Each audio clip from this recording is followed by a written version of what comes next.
All right, let's talk about it. The $500,000 house. You see it everywhere, right? In a lot of places, that's not some mansion anymore. It's the new normal, maybe even a starter home. But who on earth can actually afford one without feeling like they're in a financial straitjacket for the rest of their lives? Today, we're going to break down the brutal, honest math. Oh, you know this feeling. It's late, you're just looking, and every single house that doesn't look like it's about to fall over costs an absolute fortune. You see a place for 500 grand and you just think to yourself, wait, have I completely lost my mind or has the market?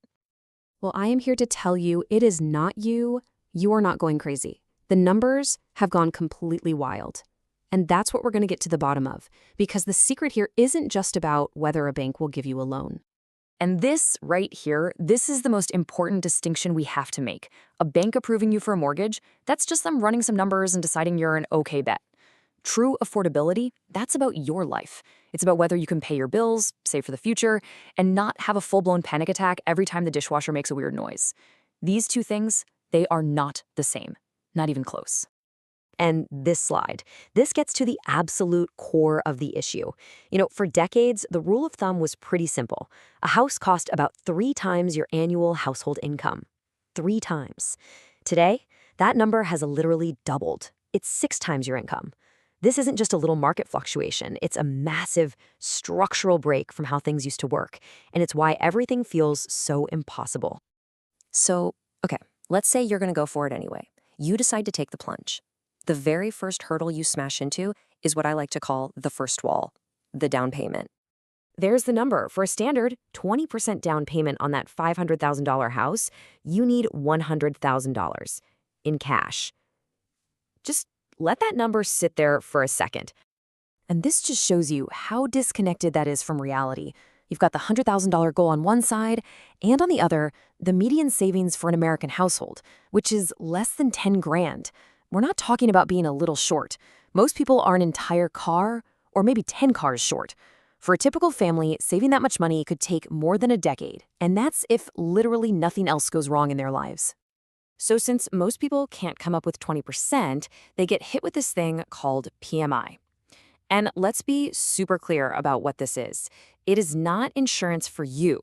It's insurance to protect the bank that you have to pay for. It's basically a penalty for not having a giant pile of cash to begin with.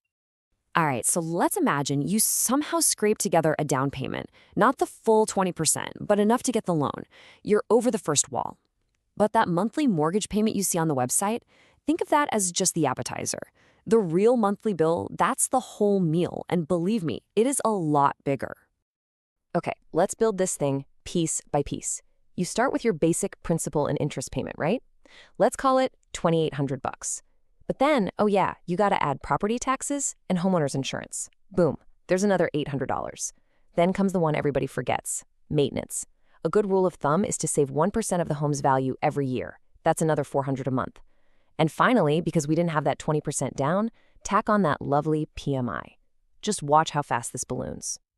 And there you have it. Your real, all-in monthly housing cost isn't that nice-sounding $2,800. No, it's around $4,300. That's the real number. That's what has to come out of your bank account every single month, no excuses.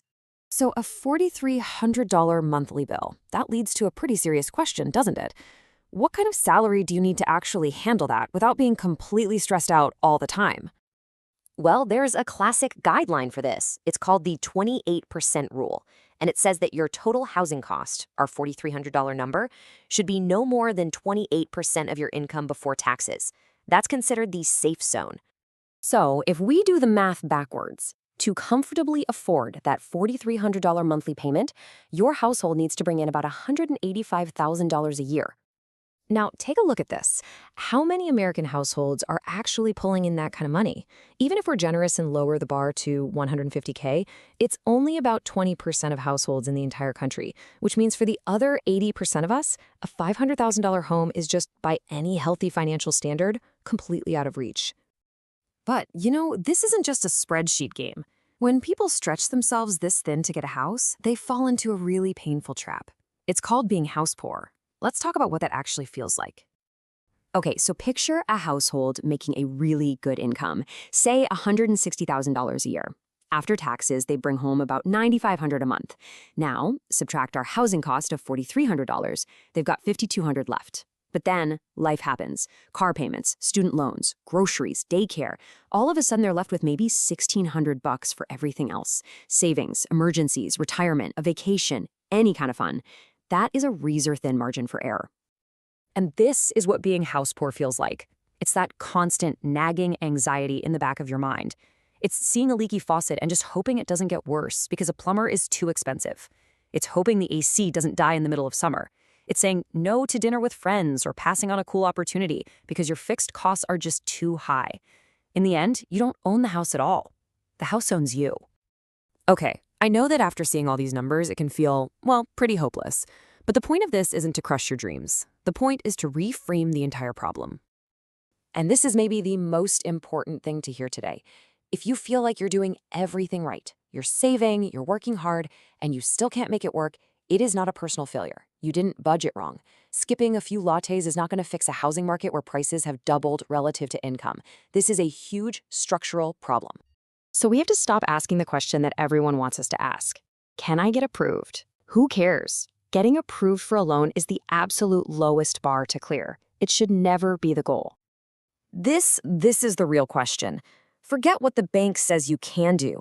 Ask yourself what you should do. Will this house be a foundation for a better life, a place of joy and stability, or will it be a financial black hole that consumes all of your energy and money for the next 30 years? The math is trying to tell you something really important. The key is to listen.